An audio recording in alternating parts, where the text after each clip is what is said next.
नमस्ते। आज हम बात करने वाले हैं विज्ञान के बारे में, लेकिन किताबों वाले विज्ञान की नहीं। हम बात करेंगे विज्ञान के उस रोमांचक पहलू की जो किसी एडवेंचर से कम नहीं है। मतलब बात सिर्फ ये नहीं है कि हम क्या जानते हैं, असली मजा तो ये जानने में है कि हम नई चीजें खोजते कैसे हैं।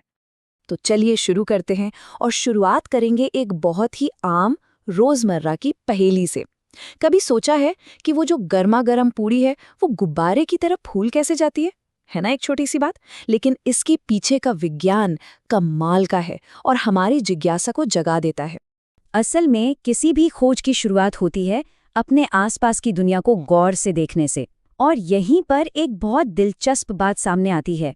एक तरफ तो हमें चाहिए जमीन से जुड़ा हुआ ज्ञान और दूसरी तरफ विचारों की ऊंची उड़ान। इन दोनों के बीच संतुलन कैसे बनाना है, यही आज हमारी बातचीत का मेन पॉइंट है। तो अब आते हैं बड़े सवाल पर कि विज्ञान असल में है क्या? ये सिर्फ स्कूल में पढ़ा जाने वाला एक सब्जेक्ट नहीं है। नहीं, ये तो दुनिया को देखने का, उसे समझने का एक नजरिया है।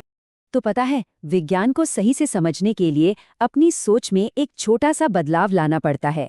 बात सिर्फ नई नई बातें याद करने की नहीं है, बल्कि ये सीखने की है कि नई बातों का पता कैसे लगाया जाए।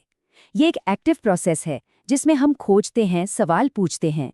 और इसी बात को ये कोट कितनी अच्छी तरह से समझाता है कि विज्ञान में जांच पड़ताल का मतलब है ध्यान से देखना, सोच समझकर प्रयोग करना, और जो भी हम देखें उसे साफ साफ समझाना। मतलब हम में से हर कोई सवाल पूछकर और जवाब ढूंढकर एक तरह का जासूस, एक खोजकर्ता बन सकता है। चलिए अब एक बहुत ही खूबसूरत आइडिया को समझते हैं जो वैज्ञानिक सोच को समझने में हमारी मदद करेगा।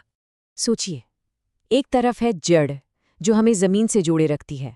यह है हमारा ज्ञान, हमारी ऑब्जर्वेशन जो बिल्कुल ठोस होनी चाहिए। और दूसरी तरफ है पतंग जो हमारी जिज्ञासा को, हमारे आइडियाज़ को आसमान में ऊंचा उड़ाती है। विज्ञान में असली कामयाबी तब मिलती है जब इन दोनों, मतलब जड़ और पतंग के बीच एक सही बैलेंस हो।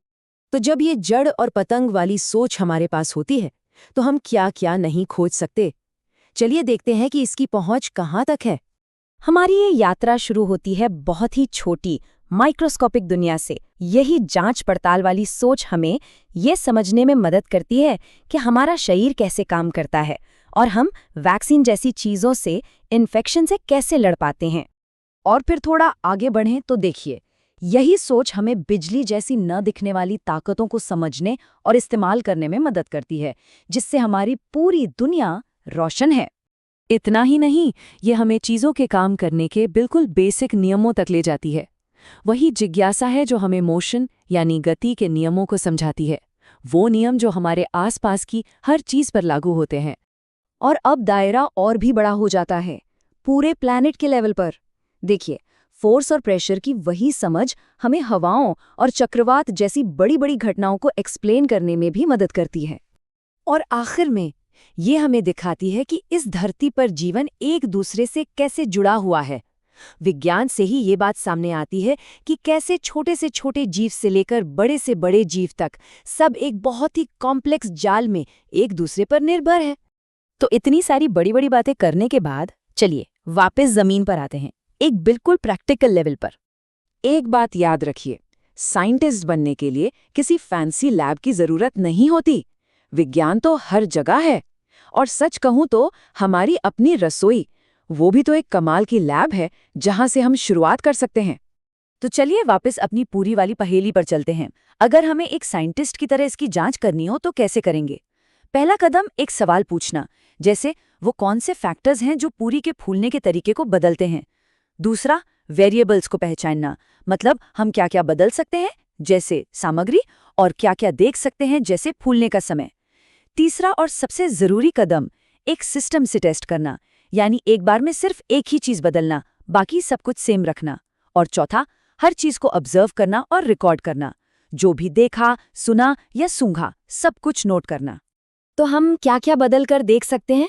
अरे बहुत कुछ, जैसे आटे की मोटाई कम ज्यादा करके देख सकते हैं, या फिर आटे की जगह मैदे का इस्तेमाल करके। और तेल का टेम्परेचर, क्या उससे कोई फर्क पड़ता है, या जिस तरह से हम पूरी को तेल में डालते हैं उससे?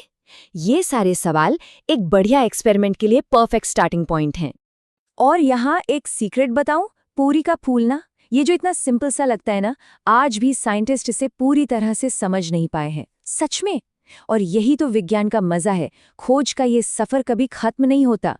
और रहस्य तो हमारे चारों तरफ हैं, बस उन्हें खोजने की नजर चाहिए। तो ये बातचीत हमें एक आखिरी सवाल पर लाकर छोड़ती है। अब जब हमारे पास ये जांच पड़ताल वाला नजरिया है, तो क्यों ना अपने आसपास की दुनिया को इसी नजर से देखें? ऐसा कौन सा रोजमर्रा का रहस्य है जिसकी जांच पड़ताल सबसे पहले की जा सकती है?